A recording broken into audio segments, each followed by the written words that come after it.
没什么事，就是跟几个小丑讨论一下是非而已。很抱歉让你不愉快了，这件事我会给你一个交代的。回头我会亲自以港交所的身份，向那几个湘江记者所在的媒体机构发起投诉，追究到底。不用了，犯不上。说完，我们一行人便离开了。重生的我虽然拥有开挂般的记忆和超强的商业大脑，但毕竟还是血肉之躯，一颗子弹一样能要了我。续上集，江湖火锅湘江成功上市后，叶成英给我组合局，见面的正是湘江的顶级二奶。目标已经离开洲际酒店，跟上，注意别暴露。他的护卫都是华国的退役军人，尤其是他那个贴身护卫。明白。航哥，后面有辆车较为可疑，从酒店出发到现在，一直在跟着咱们的车队。知道了，加紧留意。叶董，有辆可疑车辆一直在咬着咱们，不确定意图，从咱们离开酒店就开始跟了。合着对方不但知道老爷下榻洲际酒店，还知道咱们的出行车队。不出意外的话，酒店那边有人将咱们的信息给卖了。意料之中的事儿，用不着大惊小怪的。叶董，要不要甩开对方，或者伺机拦停对方？不用，如果对方是来者不善的话，那肯定不会就一拨人掉尾跟踪而已。就算咱们甩开了，后面一定还有其他人续上的。如果对方的跟踪没有恶意，那也就没必要整得那么麻烦了。好。30分钟后，我们来到了约定地点，一众保镖迅速将我所乘坐的车辆围了起来。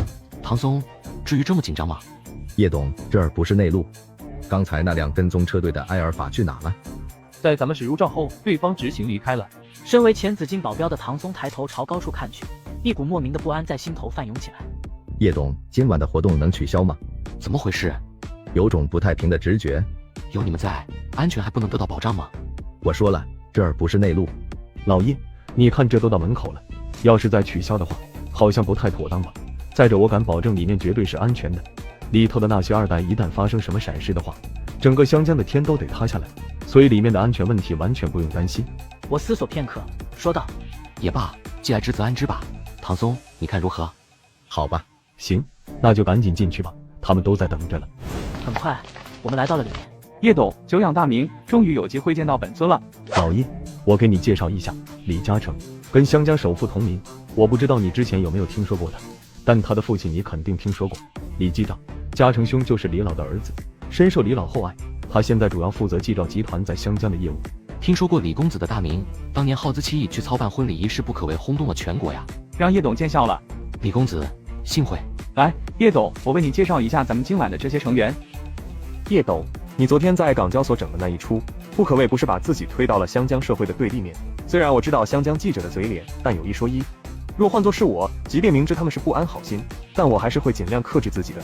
你之所以要克制自己，那是因为你顾忌太多，而我则不同。即便面对内陆记者，我都从来没有要去克制自己的说法，更何况是面对湘江记者。可叶董，这次的问题是你把自己推到了湘江社会的对立面。华国的尊严不容侵犯，这就是我的立场。不怕直白的说一句，我对湘江完全没有任何好感。今天之所以来这儿，是因为叶大少跟我说你们的立场完全没问题，我才答应前来的，也才会去跟你们说这些。我不介意跟你们交个朋友，也不介意彼此在有机会的时候联手铸就双赢。但这一切的前提是在涉及到华国这俩字的时候，咱们的立场必须是一致的。叶董，如果咱们的立场不一致，你觉得咱们还敢在你搞出这场风波的背景下跟你扎堆吗？其实我们也知道这是一场有预谋有策划的舆论风波，可咱们还是有信心能够让这场舆论风波迎来反转。只要你开口，咱们随时都能够行动起来。不需要。该说不说，如果放任着舆论继续这么下去的话，各位的好意我心领了，但这是真不用劳烦各位了。行，那就不说那些了。叶董，其实今天这场聚会不止咱们这些人，还有一位你的老熟人。哦，什么老熟人？就在这时，哈利走了进来。叶哥，不是，怎么是你？你怎么在湘江？我已经来湘江几天了，本来昨天准备走的，但听说你会出席江湖火锅的上市敲钟活动，所以就留了下来给你个惊喜。你来湘江干嘛？咱们 U2 集团在湘江的几家外资银行不是持有一点小股份吗？我这次过来就是代表 U2 集团处理一些股权的事儿。就在这时，唐松走了进来。叶董，借一步说话。怎么？唐松直接递过来一件防弹衣。叶董，穿上吧。防弹衣？对。怎么回事？有那个必要吗？安全起见，叶董还是穿上吧。我的第六感越来越强烈了，虽说第六感不等于先知，但小心驶得万年船，有备才能无患。这件防弹衣是上次在四合院时林老交给我的，就连面对狙击枪都能够有效实现防御，全国不应该说全世界这种级别的防弹衣都还是少之又少的。真要遇上狙击手的时候，对方肯定瞄着头来打的。瞄着脑袋狙击只是在影视片中，现实里狙击手通常会以胸口来作为目标的，头部较于身体其他部位小，容易造成失误。另外，头部的运动范围跟频率相对较高，这会大大增加狙击手的瞄准难度，瞄准身体其他部位的容错率会比瞄准头部更高。而且胸口的心脏同样是致命部位，所以更多时候狙击手还是会选择胸口来作为目标的。看到唐松如此敬业，我还是答应了他的要求。行。聚会结束，我们来到门口，正如唐松所说，我已被不远处的狙击枪十字线锁定。狙击手汇报情况，已锁定目标，动手。叶董小心，任务完成。干得漂亮，全员注意，马上撤离。我在湘江参加叶成英组织的顶级2代饭局，却遭到不明刺客暗杀。叶董小心，保护叶董。一瞬间，所有保镖便将倒地的我给围了起来，掩护我。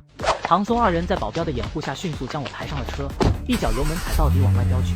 老叶，老叶，老叶，都怪我，我要是不安排。The fakeness, if you wanna play tough and wanna hate this, I'll always show up. I don't ever slow up, no I don't take shit. I got no love for the fakeness. If you wanna play tough and wanna hate this, I'll always show up and make a statement. I don't ever slow up, no I don't take shit. I got no love for the fakeness. If you wanna play tough and wanna hate this, I'll always show up and make a statement. Everything I do so instinctive and so passionate. Every word I move so descriptive like an adjective. I got a vendetta against people who patented being negative when you should be getting after it. I got facts over tracks, this and that. Spitting slow, spitting fast. I could roast, I could gas. Think I'm okay at last, but I don't know if that can erase all the past. And the pettiness, a reflection of the emptiness. Hilarious, you think you're worth my time, you're delirious. Mysterious, because you hide behind a fake exterior. Inferior, you know I'll always be a bit superior. Get off of me, this ain't no humble brag. I want you to hear words, you can say them back. I want you to feel free from the chains at last, and to believe in what you got, it was built to last, yeah. Now that I've been put through hell, I never got anyone's help. I had to do it all myself. I don't ever slow up, no I don't take shit. I got no love for the fakeness. If you wanna play tough and wanna hate this, I'll always show up and make a statement. I don't ever slow up, no I don't take shit. I got no love for the fakeness. If you wanna play tough and wanna hate this, I'll always show up and make a statement. Gonna learn the consequence of being incompetent. Mental health is confidence, dreams and some honestness. I'm not here to save the day, that's for you to take away. I could play a million mind games, but instead I say something not illogical, something that is topical. Rub it on and watch it go, make yourself unstoppable. Dreams are irresponsible, but they're always possible. If you just believe, you could be so remarkable. Thoughts in my head, a collage and they spread. I'll be great one day, going off of my meds. No, I'm not giving up, no, I'm not giving in. I will make it to the top, taking off in the wind. I gotta make it, I'm saving every day to taste it. I'm patient, but my mind, it can hardly take it. I'm chasing a dream that I've had for several ages. A vacant, modern kingdom for the taking. Now that I've been put through hell, I never got anyone's help. I had to do it all myself.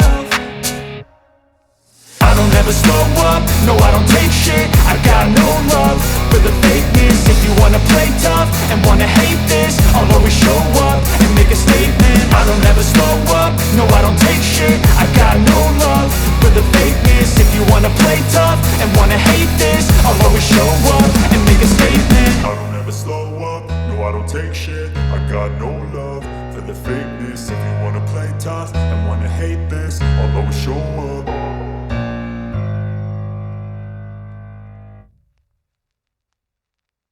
180号遭到了狙击暗杀。什么？你说叶晨被人暗杀了？对，据悉是被狙击手一枪击倒，之后被他的保镖火速带离原地，现在去向不明，生死不明。此时的第一长官完全不敢想象叶晨在湘江被人成功暗杀所造成的影响跟后果。马上跟进叶晨那边的情况，想办法去联系叶成英，立刻通知警队一哥，无论如何不惜一切代价，哪怕把湘江翻个底朝天，也要以最快速度。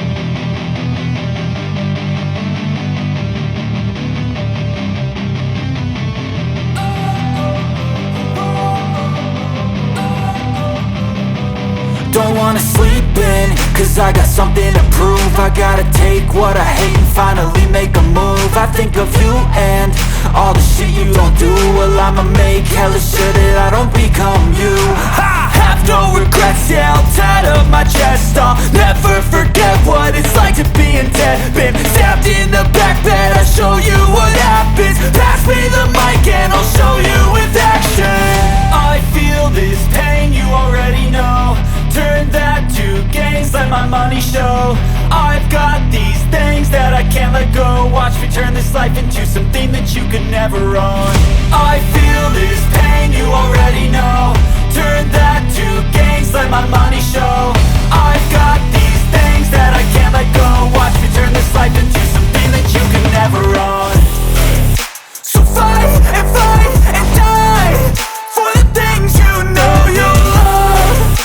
Do what you think is right and see life do what you want. So fight and die for the things you know you love. Do what you think is right and see life do what you want. So give me all the scars, I'm a human being. Cover them with tattoos so you can't see. Knew it from the start, you had problems with me and the things I could be, I just wish I had seen. I feel this pain, you already know. Turn that to gains, let my money show. I've got these things that I can't let go. Watch me turn this life into something that you can never own. I feel this pain, you already know. Turn that to gains, let my money show. I've got these things that I can't let go. Watch me turn this life into something that you can never own. So fight and die for the things you know you love. Do what you think is right and see life do what you want. So fight and die for the things you know you love. Do what you think is right and see life do what you want.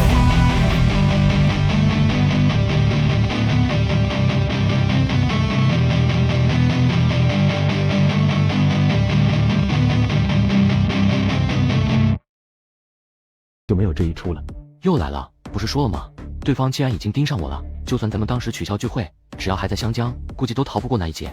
叶董，聚会是咱们安排的，也是我找程英传这个局，想着跟你好好结识一下，没想到发生了这种事件，我得为此负责。行啊，我这不是好好的吗？犯得着一个个抢着把责任往自个身上揽吗？叶董，有关这次暗杀您的人，您有什么怀疑方向吗？病房中的气氛顿时沉重起来。没有方向，毫无头绪。会不会跟您在湘江闹出的这场舆论风波有关？概率极低，能够发动狙击手来暗杀我的人绝非普通之辈，有如此能耐的主，根本不可能会因为这场所谓的舆论风波对我发起暗杀。那会不会是您在商界的竞争对手？这个可能性相对合理，但概率不会有多高。如果那些竞争对手想要暗杀我，估计早就动手了，绝不至于等到今天。但我相信那些利益至上的资本们不会走这种极端路子的。再就是，即便干掉我了，我那些企业也都还在，这对他们而言根本解决不了问题，所以暗杀我的必要性对他们来说不会太大，他们大概率不会那么做。所以叶哥，你认为哪类人才会对你动手？哪类人嘛？命脉被我捏在手上的那些人，英美之主、王家都具有一定的嫌疑，可这些似乎也经不起推敲。不知道，嘉诚兄，湘江是你们的地头，我想你们发动关系去查的话，应该不会太难吧？就在咱们往内陆回赶的同时，整个湘江已经全都动起来了，黑白两道发起了全城大搜捕。我也跟我父亲说了叶哥遇袭的事，他也表示会发动他的一切关系去将相关的人给挖出来。这是必须以牙还牙，只要圈定是哪一方动的手，九州安保定然要发起屠戮反击。反击的事先不急着说，这是没完，看着吧，接下来会很精彩的。此时的湘江某5星级酒店里，蝎子，这就是你跟我说的任务完成了。你的意思是咱们的行动失败了？据最新消息，叶晨并没有被他的保镖送往医院，而是马不停蹄地回了华国内陆。我问你，这符合常理吗？从湘江回内陆最快也要1个来小时，如果叶晨真的中弹，1个多小时仅是失血就能要了他的命，他的安保团队有可能会无知到这种程度吗？另外，据我得知到的消息，现场并没有任何血迹留下，如果他真的中弹，你觉得有可能吗？什么？难道他穿了防弹衣？不对，就算他穿了防弹衣都好，也不可能抵御得了狙击枪啊！难道你不知道现在已经有升级到了可以防御狙击枪的防弹衣了吗？虽然那种级别的防弹衣全世界都找不出多少来，可这不代表叶晨就一定弄不来。还有，现在湘江黑白两道已经动了起来，要对湘江发起绝地3尺的全程大搜捕行动。海陆空已经全面进入封锁状态，你最好是不要被湘江那边给揪出来。如果不幸被揪出来的话，我想你知道该怎么做的。我一定不会出卖组织的。另一边的燕京某高档酒店里的中年男子也接到了电话。Sorry，是我这边出了问题。 Fuck， 你当时是怎么跟我说的？只要行动开始，一定不会失手。可现在呢？你该不会觉得他已经死在枪口下了吧？如果他真的中弹，他的人会放着湘江的医院不去，从而花费1个多小时把他带回内陆吗？该死的，我就不该相信你们。你知不知道这个结果对我而言将意味着什么？对不起，实在是对不起，咱们可以给你提供补偿，你可以提出你的条件来。我记得我再三跟你说过，要么别出手，要么一出手就必须解决他。如果没有十足的把握，绝对不能动手。可是现在呢？补偿？你觉得我需要你们的补偿吗？事情到了这一地步，我只能说抱歉。为了履行咱们之间的合作协议，我会让他们想办法潜入华国内陆，不惜一切干掉他的。这是我对你的再一次承诺。潜入华国内陆，你是怕我死的不够快是吗？在内陆，只有官方不想查的事，没有官方查不出来的事。从现在开始，不要再联系我，咱们之间所进行过的一切对话，从这一刻起全都作废。很快，此事件登上热搜榜首，互联网瞬间炸开了锅。陈一诺看到后眼前一黑，险些昏厥栽倒。不可能，绝对不可能！连忙拿出电话给我打了过来，接连3次都打不通。叶晨，你个王八蛋，千万不能有事，你不能有事。你要是有个3长2短，叫我们怎么活啊？接着，陈一诺拨通了唐松的电话。叶董，陈总的电话。都这个时间点了，他不睡觉还给你打电话。老叶，你在湘江遭到暗杀一事彻底传开了，现在无论是外网还是国内，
真正能够威胁到王家的，不是叶晨所掌握的那些材料，而是叶晨这个人。只要有他一天，王家都难以翻身；只要有他一天，王家都得被压着氧气鼻息。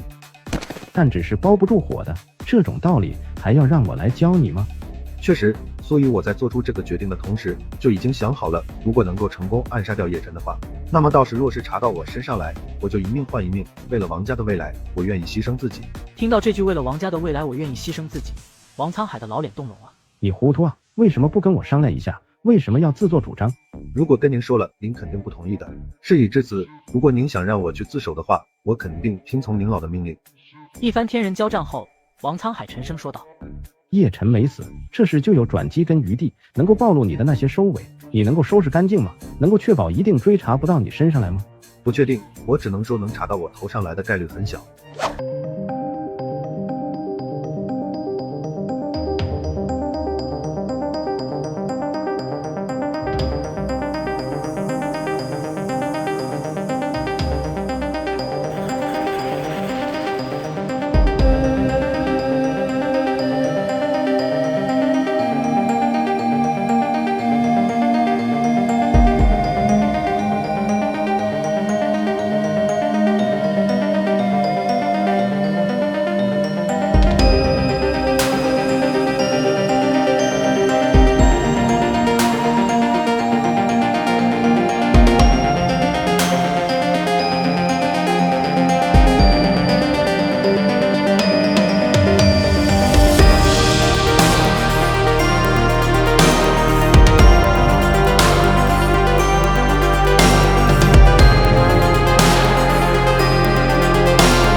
分跟你相处的，这也不存在什么瞒不瞒的。退一步来说，如果我早早就跟你说我是49城李家的人，说李千红是我爷爷，你觉得咱俩的感情关系还能像现在这样吗？张景山不由低下了头。所以在咱们的友情关系上，不仅是叶哥用心良苦，我又何尝不是啊？张景山的眼眶不由红了起来。景山，不论我们的身世如何，我始终还是你最初认识的叶晨，长风也一直是那个长风。谢谢。2个小时后的江州九州安保总部，诸位，叶董遭到暗杀这事不用我再去多说了。虽然幕后之人还没揪出来，但暗杀叶董的组织已经确定，所以接下来是咱们反击报复的时候了。老王，你打算怎么着？用最简单粗暴的方法，找贩卖情报的组织购买杀手组织的高层信息，然后让他们好好享受被猎杀的滋味，逼他们主动供出幕后黑手。是。次日，并无大碍的我选择了回家静养。从今天开始，你出行必须在现有的基础上进一步加强安保力量。另外，不可以随便到处跑，去任何地方都得让唐松他们评估危险指数。凡是潜在危险的地方，绝对不能去。要按你这么说的话，我这跟被软禁有什么区别啊？还有，危险指数这玩意儿怎么评估得了？但凡有高点的地方都能够形成狙击制高点，要真有什么杀手想对我进行狙击暗杀的话，这也是防不了的。所以，你总不能不让我去那些附近有高点的地方吧？一诺，你就是杯弓蛇影草木皆兵了。内陆可不是湘江，再厉害的杀手都好，在内陆都是寸步难行的。万一呢？哪有那么多的万一？一诺说的没错，经此一劫后，你日后的人身安全问题将是头等大事，你不能再那么大意了。一旦你有个3长2短，无论是对一诺悠悠小香来说，还是对我跟你爸而言，都将意味着天塌下来，更别说天天都在惦记着你的老爷子。你要是有个什么闪失的话，你觉得老爷子还能友好吗？行，听你们的，你们怎么说我就怎么做。对了，老爷子那边还不知道我在湘江被暗杀的事吧？不敢让他老人家知道。出来之前，我再三嘱咐了林家所有人，一定不可以让老爷子知晓。不过这种事肯定瞒不了多久的，所以我跟你爸商量好了，等他回到49城后，再由他主动去跟老爷子说一下。行，过几天我再入一趟燕京吧。入燕京的事不急，你当务之急就是好好休养。医生说了，你现在该做的就是静养。妈，说到休养，你也赶紧到房间里休息一会吧。叶晨这边我看着就好。已不知哭了多少回的母亲昨日彻夜未眠，见我并无大恙，也放下了心来。好，说完便起身离开了。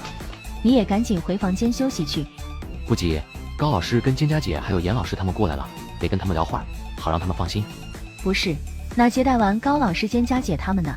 各路商界大佬，你是不是又要继续接待他们？要这样的话，就没完没了了。我有分寸的，不碍事。真累了的话，我就停止见客了，不会勉强自己的。你啊你就坐吧，坐着别动，我去给你倒杯水。我虽是带着超强商业头脑的重生者，但毕竟也是血肉之躯。经此一事后，我深深意识到，我必须尽早完成我的商业布局，40岁前退休，带着老婆孩子笑看人间沉浮事，闲坐摇扇一壶茶。锁定目标，动手。任务完成。锁定目标，动手。成功击杀，撤退。很快，杀手组织收到了消息。什么？亚历山德罗跟安赫尔被狙击手击毙了。 fuck， 什么人干的？不知道。给你3个小时，我要知道是什么人干的。男子心里不安了起来。boss， 刚才收到的。男子接过信纸，打开一看，不由傻了眼。林，上面那些中文是什么意思？对方的报复开始了。What？ 报复？你说的是湘江暗杀行动失败后，对方的报复？是的，刚刚我收到消息，亚历山德罗跟安赫尔分别在罗马跟西班牙遭到了狙击，已经毙命。而这张纸则是对方给我们下的通牒，上面的内容是：要么将湘江暗杀事件的幕后黑手供出来，要么让这场游戏继续下去。林，我们不该去执行那场暗杀任务的。这次我们踢到了铁板上，叶晨可是超级富豪，如果他动用金钱的力量以悬赏方式来报复我们，我相信世界各地的杀手组织都会蜂拥而至。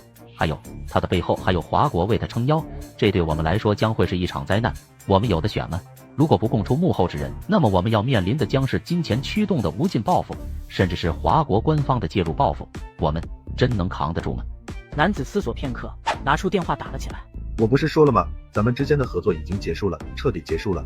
结束不了了，我们已经被你拉下水了。什么意思？今天早上，我们2名高层遭到狙击暗杀，同时我们还收到了一份通牒，要么提供幕后之人，要么让这场报复游戏继续下去。这显然是叶晨那边已经锁定在我们身上了。作为全球地下世界排名第3的杀手组织，还怕报复吗？叶晨可是一个超级富豪，如果他用500亿人民币对我们发起无休止的报复猎杀，如果华国官方介入到这场报复中，你觉得世界上有哪个地下组织能够承受得住？所以你打算把我供出去？我们属实没有办法。你作为王家人，作为王沧海的儿子，即使叶晨那边知道幕后之人是你，你也都还有善后的余地。可我这边，他的报复行动已经开始。如果我不做这个选择，我们面对的将会是什么结果？你应该很清楚。为什么要告诉我？这样的话，也许能让事情不会变得太过于糟糕。王峥嵘思索片刻，无奈地说道：“给我一点时间，不要让我等太久，我们耗不起。”另一边，完全不知情的王静安来到了江州半山1号别墅。王大少，请坐，喝点什么？叶董客气了，不用那么麻烦。这次过来，纯粹就是看望一下你而已。王大少有心了。叶大少，听说叶董遭遇暗杀的背景是你攒局组织了一场聚会，是吗？怎么的？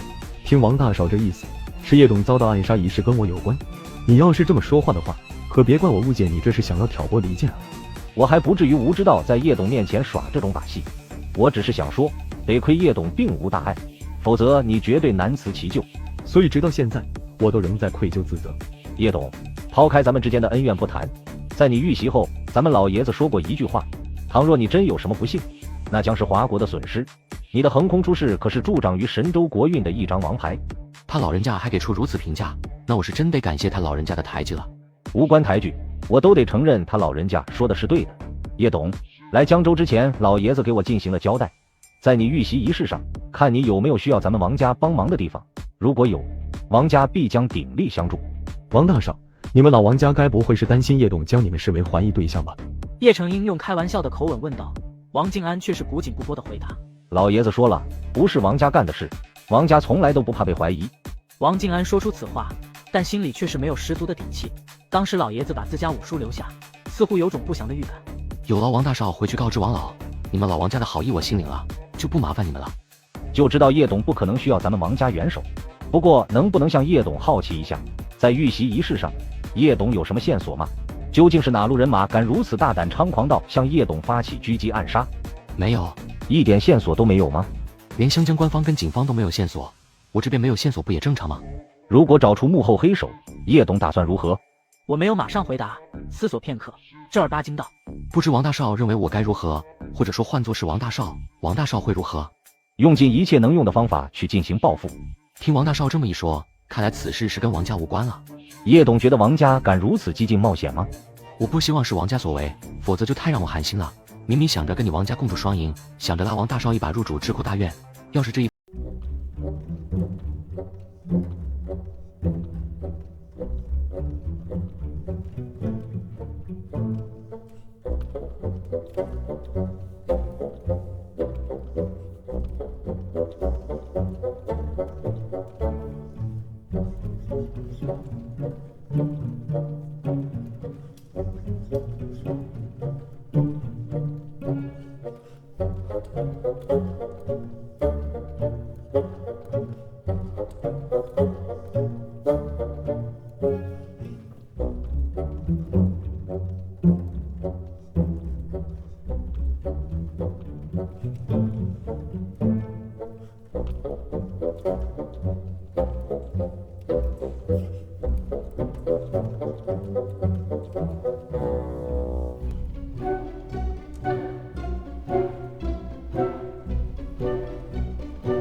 也成不了这个英雄。难道还要让您老来给我擦屁股吗？我入一趟紫禁，找老总。找老总介入，这岂不是会让形势对我王家更加不利？就算我找叶晨摊牌，他也不见得会将此事闹到紫禁那边去。可您一旦找上老总，这又会让紫禁方面如何看待王家？相比起形势对王家的不利，我更担心你。这件事就这么定了，马上备车，我入一趟紫禁。九州安保开始反击，2名杀手组织高层死于非命，幕后之人也渐渐浮出水面。此时我接到了老总电话，再次来到紫禁。老总好，坐下说。关于你在湘江遭到暗杀一事，你那边是不是已经有了后续行动？什么意思啊？你不知道吗？我知道王猛正在对此事进行调查，一旦查出幕后之人，肯定会第一时间汇报给我，并没进行过多询问。我知道什么？您说的是什么意思啊？昨天，世界排名第3的地下组织的2名高层遭到了暗杀，并且收到了中文书写的通牒，要求他们供出幕后之人，否则将报复游戏进行下去。听您这意思，您不但知道杀手组织，还知道了幕后之人。何出此言？如果仅仅是知道了杀手组织，想必您绝不至于这么急着把我给召过来。所以，驱使杀手组织对我发起暗杀的是咱们华国人，而且还是身份极其敏感到让您不得不出面召见我的人。老总并没有回答，而我的心里却已经有了底。是王家。老总并没有正面回答，转而问道：若是锁定了幕后之人，你打算怎么做？昨天王金安代表王家来看望我，当时他也有问过类似问题，为此我对他进行了反问，问若换作是他会怎么做？然后呢？他的回答是用尽一切能用的方式进行报复。老总脸色一变。所以你打算用尽一切能用的方式去进行报复？我没有回答，看着老总问道：真是王家所为？话都说到这个份上了，老总也不想再去隐瞒了。这是王峥嵘的个人行为，不能代表王家。到现在为止，除了王老之外，王家上上下下都还不知道此事，哪怕是王老，也是后来才知道的。于是他昨天下午亲自来找了我，将情况对我进行了告知。所以老总您召见我的真实意图是想介入此事进行调和，想化干戈为玉帛。想知道昨天下午王老过来找我聊了什么呢？对我而言不重要了。老总您召我过来，就是想站在王家那头让我息事宁人吗？王老对我是再三请求，他甚至说了，只要你愿意让此事翻篇，王家接受任何一切由你开出的条件。那是一位对华国做出过卓越贡献的老人，面对他的请求，你说我如何能无动于衷？就因为王沧海对华国做出过卓越贡献，所以哪怕王家人对我发起暗杀，都可以往大事化了的方向去吗？你这是在断章取义啊！不是我在断章取义，事实是他王家人想要我的命。如果我没有穿上防弹衣，现在已经化作一缕青烟了。就冲这一点，老总您觉得还有息事宁人的余地吗？我理解你的情绪，找你过来，并不是说要求你怎么做，纯粹只是想跟你商量而已。王家那边愿意接受你开出的一切条件来平息此事。当然了，对于王峥嵘，谁都保不了，哪怕王老再怎么求情都好，王峥嵘都会按顶格来处置。老总，自从我首次入京跟王静安产生交集之后，王家便是一而再的对我做出低头姿态，相信您也知道吧？知道。您就不好奇一直都跟林家斗得你死我活的王家为何会如此吗？老总沉默不语。因为我手上有很多关于王家阵营，包括他们王家人的材料，那些材料一旦散出去，绝对会重创他王家的根基，甚至是让王家退出历史的舞台。就凭我手上的筹码，哪怕没有暗杀一事，只要我张嘴，他王家敢拒绝吗？老总并没有回答，我继续说道：但我一直没有介入到林王两家的恩怨之中，也没有想着去扳倒王家来壮大林家，因为我知道林家的宗旨自始至终都是振兴神州，自始至终都是为人民服务。我宁愿放弃侵吞王家资源壮大自身独步朝野，而王家却是想着一步步断了林家的气数。那么在面对王家本身存在的种种违法违规的铁证时，这王家你们斩还是不斩？毫无疑问，这是一个没有考虑余地的问题。所以你打算如何？又或者说，你打算让王家付出什么样的代价？断了他王家的气数。非要走到这一步吗？虽然我说要斩断王家的气数，但也没说要一举断。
条件来。从今往后，王家不再跟林家进行任何争斗。从今往后，王家将会对林家拥护到底。除此之外，无论你开出任何条件，王家都不会拒绝。不过还是那句话，如果你要对王家赶尽杀绝，林家定然会竭尽全力去配合你。但您老仍是偏于让我冤有头债有主，不是吗？是，如果王家参与其中的话，那我一定无视什么大局不大局的。可王家除了王峥嵘之外，并未参与其中，这才让我有了顾及大局的想法。我思索片刻，一个王峥嵘不够，王家阵营至少得让5位屁股不干净的副部下去，还有王家1位从一品，2位正部得退居2线，这就是我的底线。这够王家喝一壶的了。王沧海跟王家得感谢您老。我顿了顿，转而问道：老爷子，如果我那天在湘江真被毙命的话，您会如何？林朝阳老脸狂颤，不惜一切代价，彻底扳倒王家。不幸中的万幸，如果那天晚上我真死在了暗杀下，整个王家也许除了王沧海之外，有一个算一个，恐怕都得跟着陪葬。暗杀我的幕后之人浮出水面，我打算在杀手组织招供之前再开一波杀戒。叶董，世界排名第3的地下杀手组织高层遭到暗杀，是九州安保干的吗？是，同时咱们给他们的首领下了通牒，要么供出幕后之人，要么将这场游戏进行下去。咱们的人现在还有在追踪吗？有，不过他们现在已经家防了。找机会继续干掉几个，如果高层那边难以下手，那就将目标锁在中层人员身上。叶董，您这是？幕后之人已经浮出来了，不出意外的话，对方明天便会对我招供，所以在对方招供之前，能干掉多少就干掉多少，前提是一定要让咱们的人员全身而退。幕后黑手是谁？这个你先不用管，我这边处理就行。是。随着我的一声令下，杀手组织10多名中高层相继遭到枪杀，杀手头目再也坐不住了，找到我的电话打了过来。叶先生，非常抱歉，接了暗杀你的委托，是我人生中最大的一次错误。到目前为止，我们已经付出了17位中高层的性命代价，所以叶先生，你的报复行动是不是可以停下来了？我一直都是讲诚信的人，不过你应该庆幸我并不知道之前下通牒的事。如果我知道，我肯定不会同意给你们下达所谓的狗屁通牒。不过既然有那一出，我肯定会遵守的。委托人是王峥嵘，王沧海的儿子。我知道。你知道？对，昨天就知道了。此时的杀手头目气得瞪大了双眼，但很快又被他极力的平息了下来。叶先生，该说的都说了，你们的报复可以到此为止了吧？放心，我会遵守承诺的。另一边的燕京王家，王峥嵘被一身便装的几人带走，暗杀仪式也随之告一段落。次日，我来到了智库大院，何正峰再次找上了我，针对我的那趟英美之行进行种种过问，到国际当前形势以及后续趋势。很快，几个小时过去了。你真的确定不加入到首席智囊团中来？真不打算为国效力？为国效力一直是我的追求所在，我比任何人都希望华国能越来越好，比任何人都希望华国能越来越强大。那就加入智库大院，首席智囊团的位置一直都为你留着。等我退休后，如果你们觉得有必要，我肯定接受你们的橄榄枝。等你退休？就你这岁数，等你退休得等到猴年马月。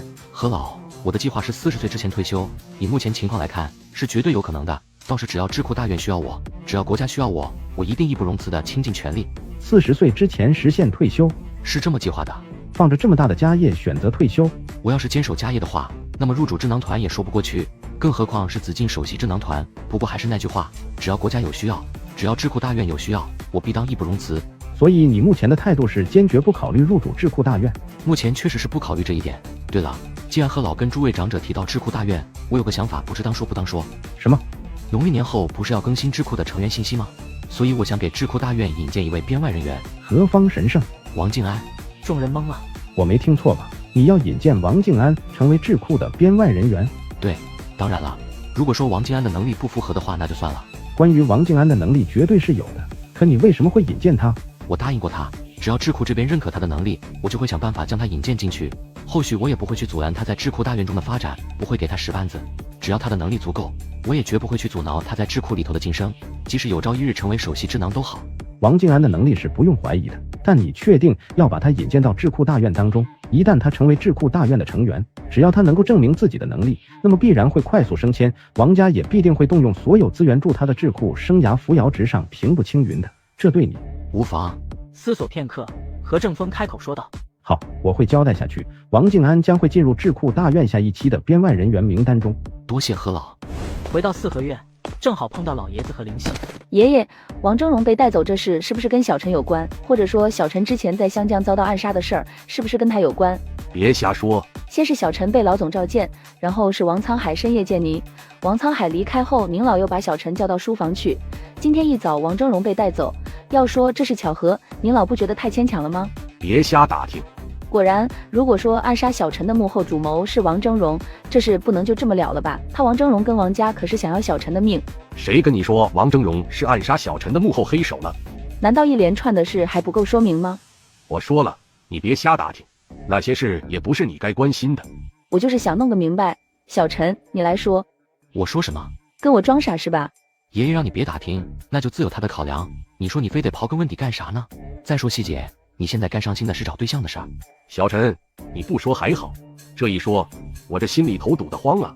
话说对象的事，你还打不打算找了？马上就过年了，你又得长了1岁了，我的活头又少了，也不知道能不能看到你成家啊。不是我不想找，纯粹是找不到，都是些不堪入眼的货色。您老难不成还想着让我将就凑合吗？看起来像是我在转移话题，实际上我却是有另一个打算。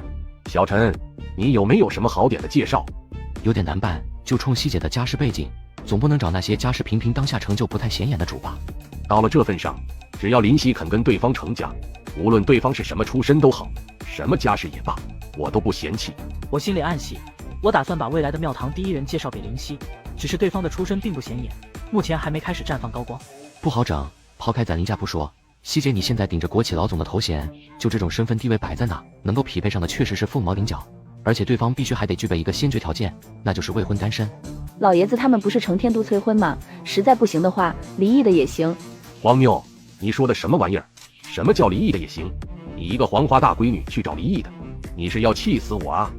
西姐，我上次不是去魔都来着吗？有个家伙让我觉得挺有潜力的，之后我也查过他的底细，没让我失望。虽然现在还不是特别起眼，但我觉得未来必定会有他大放异彩的一席之地。说说。魔都某区的副区长，30多岁，未婚，可以说是寒门贵子，全都是自己一路拼出来的，能在没有家世背景的情况下混到魔都某区副区长，可见绝非一般人。小陈，我从来都不是看重家世背景的人，如果对方真的是一块璞玉，我甚至是你二叔，绝对不会有任何异议。看来你对那个副区长不是一般的看好啊。要不你找个合适的机会跟林夕去见他一面。不急，回头我找个机会正面了解一下他，顺便试探一下。你小子可得上点心啊！您老不用担心，就西姐这条件，想要俘获那些当代翘楚还不是轻而易举的事。问题是他得愿意踏出那一步才行啊！我就怕等我闭眼长眠了，他都还没能成家。缘分的事儿，那也不是老爷子您能急得来的。且不说西姐不愿意将就凑合，就算她愿意，我也不同意。臭小子，就冲你说的这话，她要是嫁不出去的话，你得负主要责任。完了，把自己套进去了。随着王峥嵘被带走，我在湘江遇刺一事告一段落，成立同济会一事便提上了日程。你觉得我俩现在像什么？你以前可不敢这么跟我说话。我觉得咱俩现在就像是2条丧家犬，因为他的一句话，贵如4、9成新生代第一人的王大少就待在了江州，因为他的一句话，我就得从魔都风尘仆仆的赶过来。你究竟想说什么？我一直在想，如果当初没有给王大少打那几通电话，也许我现在不会这么憋屈。对，你可能不会憋屈，但一定会后悔。我一直挺费解的，你为什么再三让我别去招惹他？为什么要劝我朝他低头？不用费解，我给你答案。如果你惹到他头上去，那我就得帮他善后。换而言之，就得由我来收拾你。你说什么？没听清吗？那我就再重复一遍。如果你招惹上他，那么到头来大概率得由我来收拾你。这回听清楚了吗？为什么是由你来对付我？还是说你真就彻底趋于他的手下，为他冲锋陷阵了？对，你说的没错。那你老王家跟林家的恩怨结束了。随着五叔王峥嵘被带走，王家在林家面前也彻底把头低下了。相信在这之前你没少打探关于叶晨的相关信息，你犯不着在我面前扯那些。还是那句话，你不是他的对手，10个你傅一山捆在一起都不是他的对手，这一点我相信你现在应该也意识到了，否则你今天也不会出现在这。王大少，对于那家伙要成立同济会的事，你是怎么想的？他的意图很显然，就是想让咱们经营的心血沦为他的嫁衣。他不会让咱们吃亏的，你不用去担心那个问题。傅一山没再继续问下去，转而说道：我听我父亲说，他又进京面圣了。除此之外，他昨天还去了一趟智库大院，从中午一直待到晚上。离开的时候，还是第一国士和正风何老亲自送他出的大门。哦，你对这些似乎并不意外。没什么值得意外的，已经被何老视为接班人，在智库大院中待个1天半天的，有什么值得意外的？你说什么？他被何老视为接班人？他究竟是什么来头？林风雪的儿子，林朝阳的孙子。傅一山的大脑彻底宕机。就在这时，我们几人走了进来，傅一山也连忙调整了自己的心情。叶董，抱歉，让王大少跟傅大少久等了。我是该叫你叶董，还是该叫你林少？还是叫叶董好点，什么少的，听不惯。过惯了苦日子的底层屌丝也适应不了那种称呼。如果早知叶董是林老的孙子，那叶董上次的魔都之行，我想咱们就不会产生不愉快了。希姐不是有说我是他弟吗？言归正传吧，我打算这顿饭结束之后，同济会就进入成立的流程，找你们过来，一是把规章制度敲定下来，再就是把发展方向跟模式落实下来。你是怎么想的？同舟共济，守望互助，成员框架由官富二代以及各个领域的天骄翘楚组成。官富二代进行等级区分，等级决定权限，但天骄翘楚这一块则不必开启等级区分的机制了。资本商人呢，不拉拢那些资本家入伙吗？资本家咱们自己来打造，具备足够潜力的富二代以及商业头脑的商界新星，只要入了同济会，那将意味着未来大概率会成为杰出的企业家或资本家。相比之下，让那些已经功成名就的资本家加入进来，性质是截然不同的。咱们要做什么？叶大少，你跟王大少、傅大少以及长风，你们接下来把我所提到的规章制度、等级裁定跟成员级别、晋升等等这些拟出草案给我过目。王大少，你手底下有不少军政商跟其他领域的超级新星吧？听到我表露出来的野心，傅一山心头一紧，下意识地转头看向王静安。我尽力。好，那就辛苦王大少了。只要加入同济会，我相信他们的未来会更加光明，对王大少的反哺姿势会更深，这可是双赢。傅大少，你那边呢？傅一山稍作沉思，开口问道：我能得到什么？傅大少想得到什么？你应该知道，作为傅家人，同济会能给的附加也能给我提供。还有，希望叶董别对我用威胁那一套。我不介意在同济会的事儿上跟叶董达成共识，但至少得让我看到相对应的价值才行。傅大少说的的确在理，我一向崇尚双赢，不至于去对傅大少进行威逼。但在傅大少这个问题上，就目前而言，我能做的只是画饼，能给的是未来。行，画饼没事，未来也行。还请叶董说一说，我傅一山能得到什么？只要我不倒，我保傅大少能爬到至少富国，这够了吗？这绝不是你傅家能给你提供得了的。另外，只要我不倒，不只是傅大少，就连傅家都能保持长盛。现在的傅家只有傅大少的父亲在紫禁有一席之位，对吧？而我可以在后续让傅家拥有更多入主紫禁的机会，这又够了没？够了吗？这太他妈够了！没等傅一山缓过来，我继续说道：但有一点希望傅大少清楚，如果你拒绝成为同济会的一员，就算以后我跟傅大少井水不犯河水都好，一旦涉及到利益时，我一定会想方设法把傅大少或者傅家踩下去。相信傅大少应该能够理解的，对吧？理解。好，那不知傅大少的选择是什么？傅一山心一横，牙一咬。我相信你给我画的饼。好，那就这么愉快的决定了。希望傅大少的名单别让我失望。放心。那接下来就说一下同济会的顶层框架。第2把交椅由叶大少来做，第3把交椅由王大少来做，第4把交椅由傅大少来做，第5把交椅张景山，第6把交椅李长风。诸位意下如何？卧槽，叶哥，你让我来做第5把交椅？怎么，怕自己做不了？不，我是担心这特么怎么服众啊！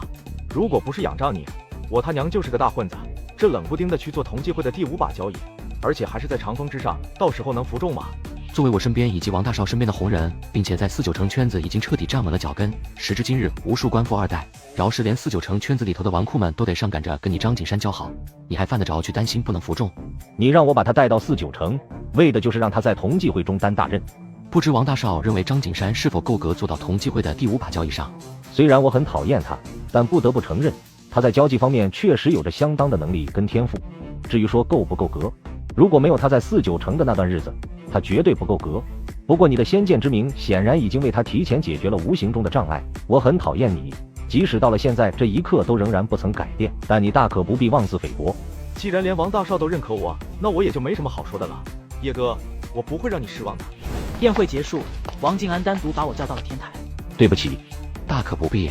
王峥嵘是我五叔，也是王家里头最照顾我的那一个，所以我有必要跟你说上这么一句，不管你信不信都好，如果我知道他会做出那么一个选择的话，我是无论如何都会阻止他的。说那些已经没意义了。怎么，王大少让我来参观天台就是这么个问题？今晚的饭局你让我很意外。湘江一事是你五叔的个人行为，跟你无关，你甚至都不知道他会做出如此疯狂的行为来，不是吗？这个回答是不是敷衍过头了？如果我说我其实很欣赏你，你信吗？你是欣赏我，还是欣赏我手上的资源？不否认你打造的资源确实很优质，但如果我想把他们给拉下去，想让他们给我的人当垫脚石，你拦得住吗？你挡得了吗？王静安沉默了。所以打内心的说一句，我的确是欣赏你。我一直都认为，如果不是我的出现，你王静安在某种程度上可以说是无人能出其右。如果不是你的出现，我王静安会如何？会如何吗？如果不是我的出现，恐怕你真能率领王家把林家给踩下去，实现王家一家独大全秦朝野，但定会让紫金庙堂视为大患，等着王家的只会是一个结局，遭到清算。到那个时候，王家的下场不见得会有多好，最起码不见得会比没落的林家好。一句话点醒梦中人，王静安面部狂抖，他一心只想把林家踩下去，却从没沉下心去考虑过那些问题。栽在你手上，不冤。看来无论是我也好，还是王家也罢，一直都活在自己的世界中啊。对了，我已经给智库和老说好了，你的名字将会出现在下一轮的智库编外成员名单中，接下来就看你自己了。说完我便起身离开了。王静安看着我离开的背影，久久没有回过神来。湘江一事后，他已不对此事再抱任何希望，可没想到，服了，我王静安彻底服了。专访时我扬言，只要华国需要，我叶晨将会倾尽所有。这句话不仅轰动了华国，更是惊动了美利坚官方。元首先生，不知你知不知道叶晨在华国访谈节目中的那番言论？知道。从他的言论来看，基本能够确定他会成为美利坚的威胁了。一家年收入数百亿美元的企业，坚定贯彻着愿为华国倾尽所有的宗旨。你知道这意味着什么吗？他旗下公司研发的7纳米芯片已经突破了很多技术难关，极有可能研发出自主的7纳米芯片。他们的研发基地更是森严到了极点，我们尝试过很多办法，始终无法打入到其内部，并且这是跟中科院合作的项目。结合种种情况，我们怀疑几年前被我们美利坚通缉的童振已经被他们收编了。有没有证据？暂时没有，不过可能性超过80%。元首先生，我们不能放任他继续成长下去了，否则他必然会威胁到美利坚在世界上的地位。他目前在美利坚的企业不多，我们能做的很有限，如果过于极端，恐怕会引来华国的反制报复，这对我们得不偿失。我再重复一遍，他会成为美利坚的威胁。里根，我希望你冷静下来。华国不是当年的拉伊克，我们需要证据。没有证据，那就自己创造证据。我相信这一点对有关部门来说不成问题。那就等你把证据准备好了再议此事。还有，叶晨不能留，必须要让他从这个世界消失，彻底消失。此时另一边的华国，随着王峥嵘被带走，以及王家阵营的一位国籍以及2位正部主动请辞，傅一山也笃定了暗杀我的事件是王家所为。能让王家付出1位国籍以及2位正部，这特么得有多通天了。说完，傅一山拿出电话给我打了过来。叶董，好手段啊！讲真的，你吓到我了。傅大少何出此言？王家那位国籍主动卸任，2位正部的退居2线，应该是叶董的手笔吧？重要吗？如果是的话，那我将会坚信臣服于叶董是个再明智不过的选择了，同时也会让我更加坚信叶董给我画的饼，有朝一日能让我傅一山跟傅家吃到嘴里。合着要是跟我无关的话，傅大少就要后悔了。叶董说的这个问题已经没意义了。傅大少给我打电话就是为了说这个？这是捎带的，主要是跟叶董说一声，同济会的具体方案以及详细框架我们已经规划出来了，是发给叶董过目，还是我再去一趟江州？那就有劳傅大少安排时间来江州一趟吧，另外再招呼一声王大少也过来一趟吧。好。对了，还有个事。什么？浦东的副区长叫什么来着了？江什么来着了？江东林。叶董怎么问起他来了？之前听人提起过他，对他有点兴趣，想着找个机会跟江副区长见个面。傅大少这边看看能不能安排一下，以不那么刻意的方式见一面。行。希姐，为了你的终身大事，我这也算是操碎了心啊。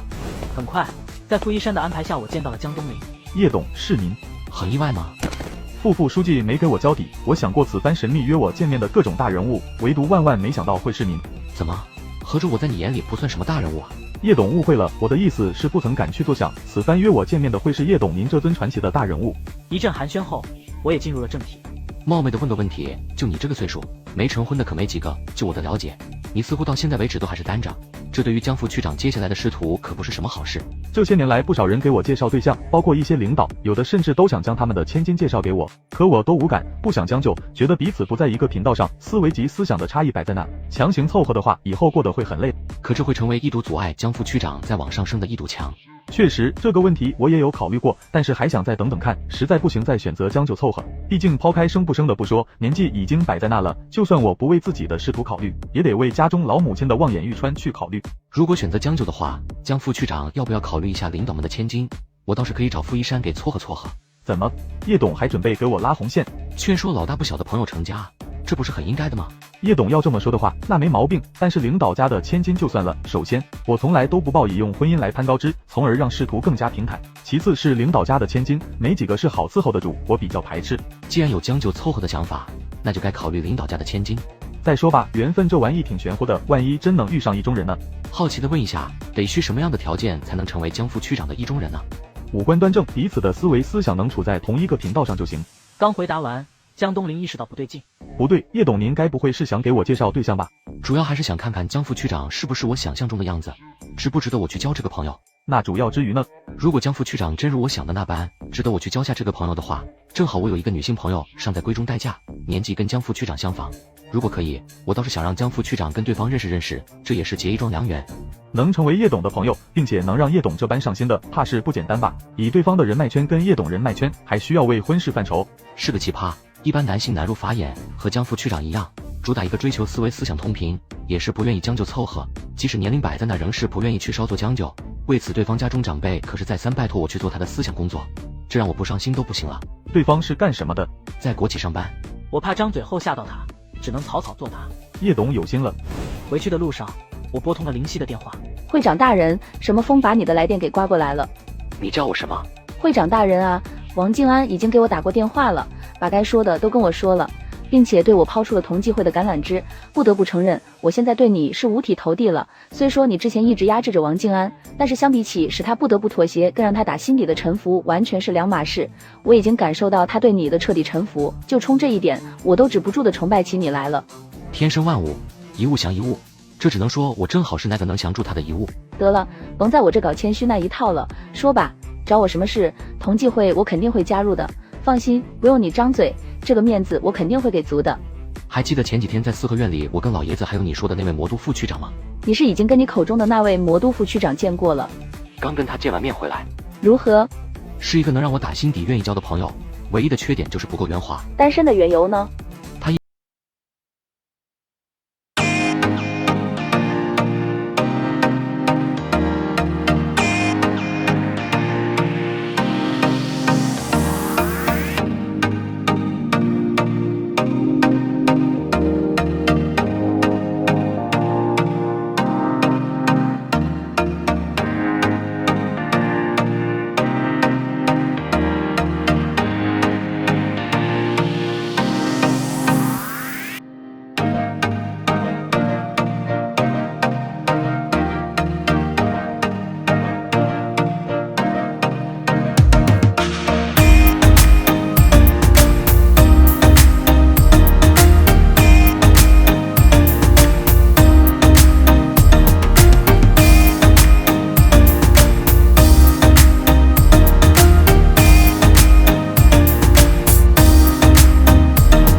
实现了，祝贺，这是了不起的成就，更是里程碑式的成就。你之前在专访中说你还不够成功，是因为尚未给华国做出什么卓越贡献。现在我理解你为什么会说那句话了。7纳米只是一个开始而已。还有，我得纠正一句，7纳米芯片可不是在我手中实现的，而是在 TL 芯片跟江州半导体研究所的研发人员手中实现的。我只不过是往里头砸钱而已。有把握能让华国半导体科技事业实现弯道超车吗？不是我有没有把握能让华国半导体科技事业实现弯道超车，是这个时代注定了华国一定会实现弯道超车。神州的伟大复兴以及独占鳌头的全面崛起，必然是势不可挡的。能不能别用这种话术来应付？15年之内，华国的半导体事业处于世界的先锋序列中，能不能将老美踩下去不说，至少不会再位于任何国家之下。王静安突然沉默下来，很少听说你那家腾龙半导体公司的动静啊。我没记错的话，腾龙半导体科技是研发光刻机的，对吧？王大少想说什么？结合我对你的认知了解，再根据腾龙半导体科技的种种情况来看，我要是没猜错的话，那位曾轰动全球的教授童振，早已被你收编投入到腾龙半导体科技中的光刻机研发里头了吧？我脸色不禁随之一变。王静安确实不愧为49城第一人。我没别的意思，我就是想提醒一下你，一定得谨慎谨慎再谨慎。不得不承认，你过去那几年的行事作风，尤其是那种看似暴发户般的盲目做派，在某种程度上确实麻痹了很多人。但随着7纳米芯片的诞生，我相信会有一些人能够幡然醒悟，其中绝对会有美利坚那边的高层跟相关部门。你的意思是美利坚接下来可能会拿童振的事来做文章？不是可能，是一定会。即使是美利坚那边手里没有任何证据能够证明童振是被你收编的都好，他们也会去制造证据。华国实现7纳米的自主化对他们来说无疑是一记已经无法再去小觑的威胁。那么无论是对你还是对华国，或许会很麻烦，很麻烦。不知你做好心理准备了没？今天的华国早已不是当初的华国了，当下的美利坚也绝非昔日的美利坚。他们过去那些屡试不爽的蛮横手段，今时今日在华国身上或许已经不好使了。所以你早有万全之策了，对吗？万不万全暂且不说，就说如果我连这一关都过不去的话，那将会成为彻头彻尾的笑话。消息很快传到了大洋彼岸的另一端，美利坚官方也乱了阵脚。元首先生，华国成功研发出了7纳米的主流芯片，同时还成功研发出了比 ChatGPT 还要更加强大的人工智能，命名为1。什么？华国成功研发了7纳米的主流芯片？没错，目前已经进入代工生产阶段了。代工企业为华国青岛的新恩晶圆厂。另外，腾龙人工智能公司还成功开发出了等级在 ChatGPT 之上的人工智能，研发者正是之前那位被英伦帝国理工学院开出的前教授比尔·霍顿。还有，我得到消息，欧盟那边得知华国成功研发出7纳米芯片后，已经开始考虑解除原来的封锁制裁，从而重新启动合作。这个信号也将预示着咱们美利坚那几家芯片巨头企业同样会做出一样的选择。在对华国发动芯片封锁制裁的事上，美利坚已经成为笑话了。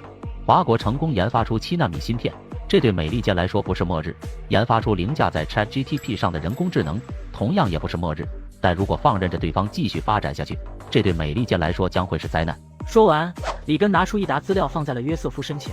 美利坚已经到了必须去遏制华国科技发展的重要时刻了，尤其是叶晨旗下的科技企业，种种迹象都在表明，叶晨旗下的科技企业对于美利坚的威胁已经远远超过了之前的华为，而这份资料将能够成为咱们出手的机会。虽然这份资料大部分是自编的，但也难以从中找到漏洞。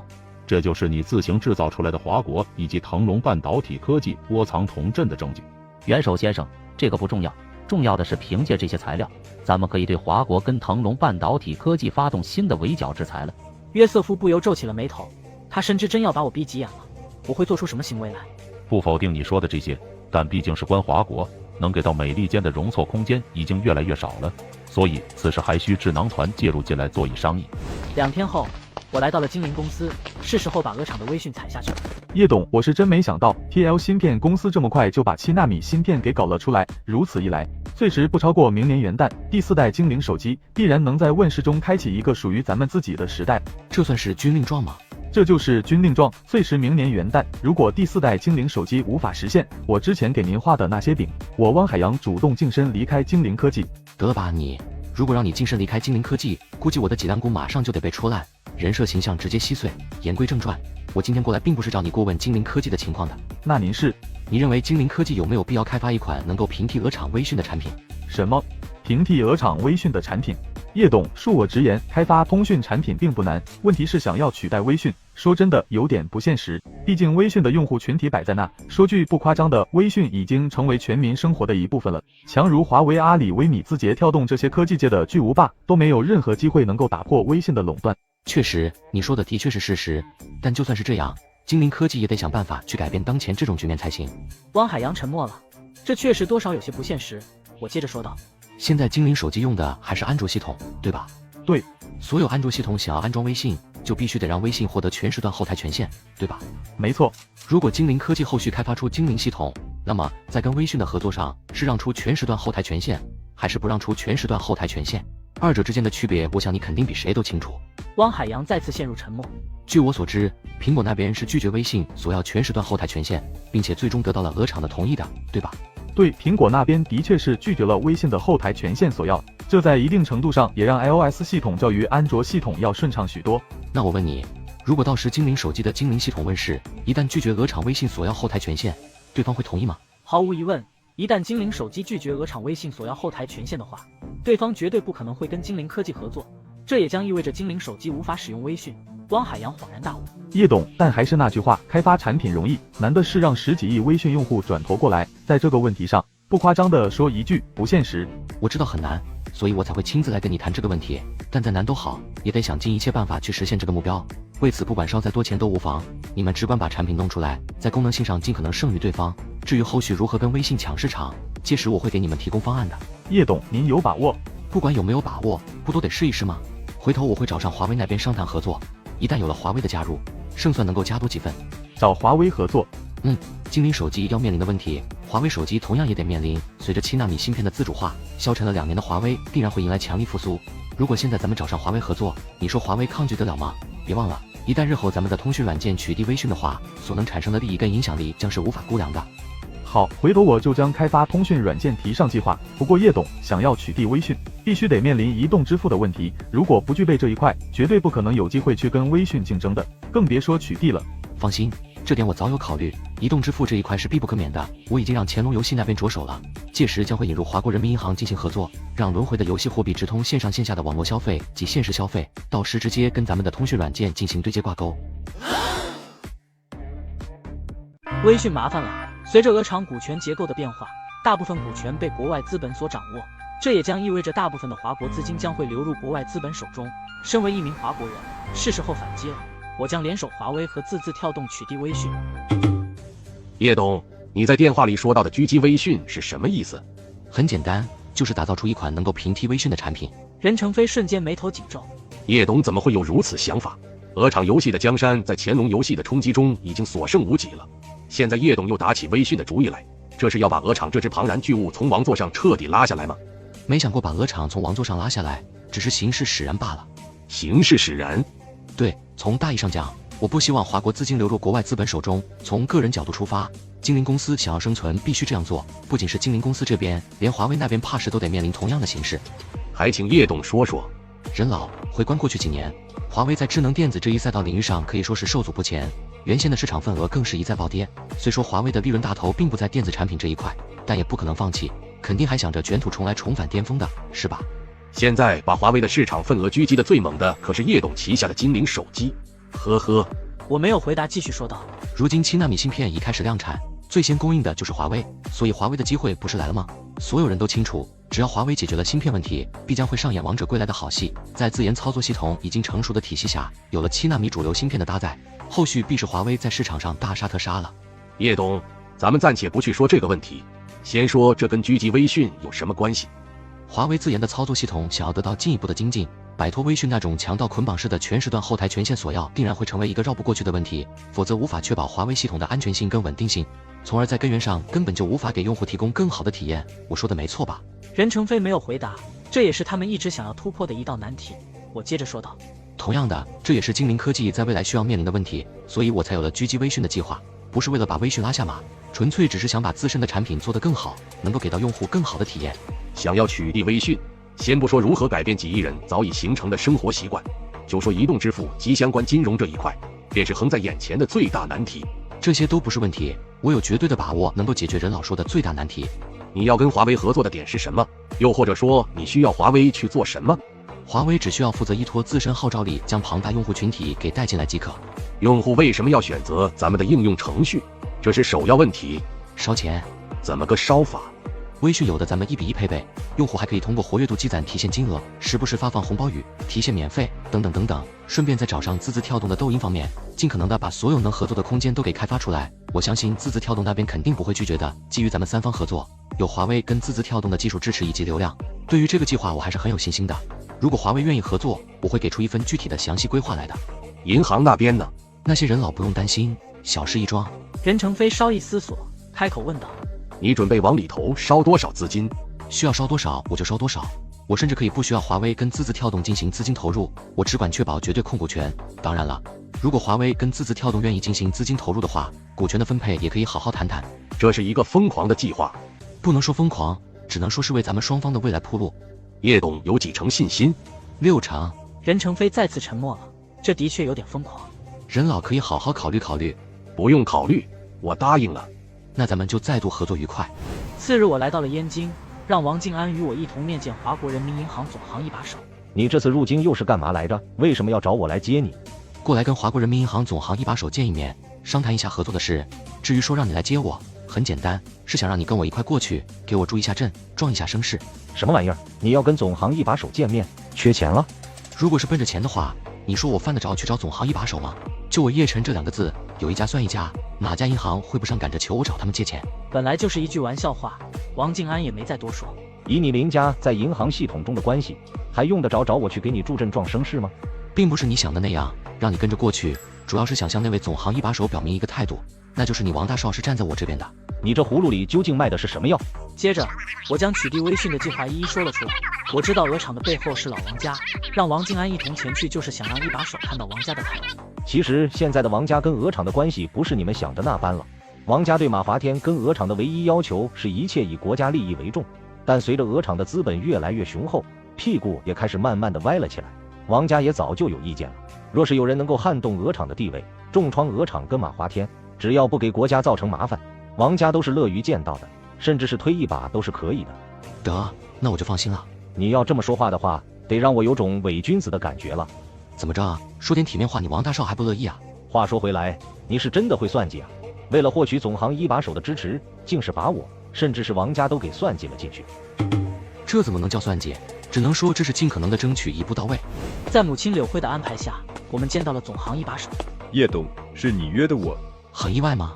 如果仅是叶董想约见我的话，并不值得我去意外，但叶董竟是能让柳行长出面，属实是让我意外了。说话间，一把手把目光投向了一旁的王静安。何叔，恐怕你不仅仅是意外约见你的人是叶董吧，更意外我也在这儿吧？哈哈，确实，我是真没想到静安也会在这儿啊。何行长，咱们坐下聊。叶董，既然这次见面是柳行长牵的线，又有静安作陪，我就不去绕圈子了。不知你找我过来是想跟我聊什么？其实我这次找您是想着跟咱们华国人民银行谈点合作的。合作？对，我打算取缔微讯，想要取缔微讯，就绝对绕不过移动支付跟金融平台这一块。想要实现自身的移动支付以及金融平台，就绝对离不开华国人民银行总行的支持及合作。叶董，你说什么？你想要取缔微讯，包括移动支付跟金融平台？恕我直言，你这番野心是不是大过头了？就因为现在微讯成了百姓生活中的一部分，就因为微讯已经融入到了民生当中，是这意思吗？何行长，就商业而言，总会有时代的弄潮儿去改变局势的，不是吗？微讯也许有朝一日会被取代，但绝不会是什么弄潮儿。过去如阿里、微米、微软，甚至是华国移动等等巨头，无不都想着分一块蛋糕，但最终全都是铩羽而归。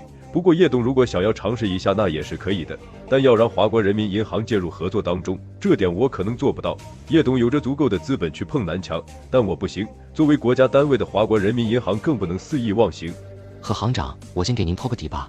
如果咱们双方能够合作的话，那么平台上的所有用户资金全都进入到华国人民银行，咱们不仅无条件接受一切监管，并且还让用户存放在咱们平台上的资金直接流入银行系统。换而言之，咱们只是扮演一个桥梁角色而已，穿插在用户跟银行之间的桥梁角色。何青山双眸微微放大，他深知这些年微讯跟支付宝对银行造成的冲击有多大。如果我一旦成功，那将意味着原本分流到微讯及支付宝里头的几千亿的华国币重新回到银行系统。这得是怎样的功绩？另外，我旗下的轮回，我试图将其打造成全球性的全民游戏，利用科技打造成人类的第二世界，里面的游戏币跟现实货币进行相对比例的兑换及流通。如果这个计划能够成功的话，若仅仅只是针对于华国市场，可能不值一提，但若是面向全世界的话呢？何青山心动了。如果我说的实现了，不仅能让银行拥有大量资金，更能提高华国币在国际上的地位，这对他而言将会是一笔何等的功绩。叶董，你真有信心能够取缔微讯？3年，我便可实现全面取缔。如果你真要放弃用户在平台上的资金，你付出那么大的代价值得吗？我从不认为自己是什么合格的资本家，我的想法也很简单，只要自己不亏，而且还能有利于国家的事，我一定义不容辞。何青山不由把目光投向了王静安。何叔，对于利国利民的事，我老王家一直以来都是坚定不移的支持。叶董，我需要好好消化你说的这些，一时半会给不了你任何回答。理解，应该的。